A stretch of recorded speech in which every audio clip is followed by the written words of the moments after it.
Buenos días, hermanos. Celebramos el viernes de la 10ª semana del tiempo ordinario. Continuamos escuchando el libro primero de los Reyes, capítulo 19. Hoy escuchamos un episodio que quizás muchos conocemos y que es un episodio, bueno, es una delicia, una delicia.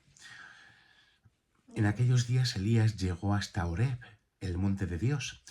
Se introdujo en la cueva y pasó la noche. Le llegó la palabra del Señor y le dijo: Sal y permanece de pie en el monte ante el Señor.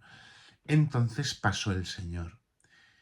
Hubo un huracán tan violento que hendía las montañas y quebraba las rocas ante el Señor, aunque en el huracán no estaba el Señor. Después del huracán un terremoto, pero en el terremoto no estaba el Señor.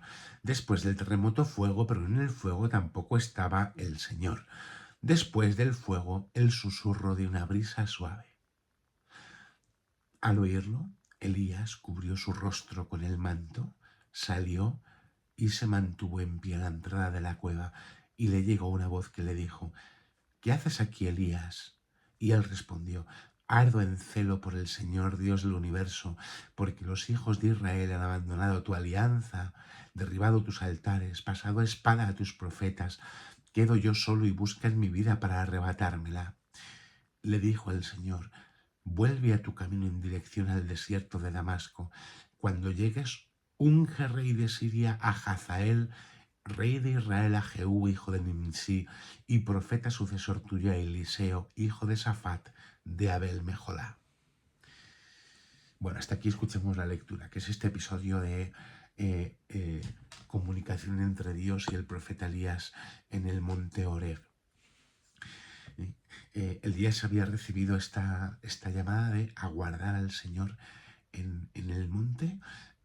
Estaba amenazado de muerte por Jezabel, la reina pagana. Entonces Elías huye hasta el monte santo, el monte del Horeb, donde en otro tiempo Dios se llegó a manifestar a Moisés y se manifestó como el único y el verdadero Dios. Y ahora se manifiesta y se le aparece a Elías. El mismo Señor le dice que se le va a mostrar. Y es muy bonito escuchar en la lectura cómo se nos va narrando que pasó el Señor. Hubo un huracán, pero no estaba el Señor en el huracán. Después un terremoto, pero tampoco estaba ahí el Señor. Después el fuego, pero en el fuego tampoco estaba. Y son todo manifestaciones donde Dios podría estar, porque Dios se podría manifestar en todas ellas. Pero la realidad es que Elías reconoció la presencia de Dios en el susurro de aquella brisa suave. Y entonces se cubre el rostro, se mantiene en pie y escucha la voz de Dios. ¿Qué haces aquí, Elías? El susurro de la brisa suave, ligera, que es como el símbolo de la intimidad de Dios con su pueblo. ¿No? Porque Dios no suele aparecer en nuestra vida como un elefante en medio de una cacharrería, sino como muchas veces un susurro del que casi no nos damos cuenta, ¿no? Pero ¿cuánto me alimenta una brisa suave? El deseo de Dios muchas veces se ha manifestado en las Escrituras, sobre todo en los Salmos, ¿no?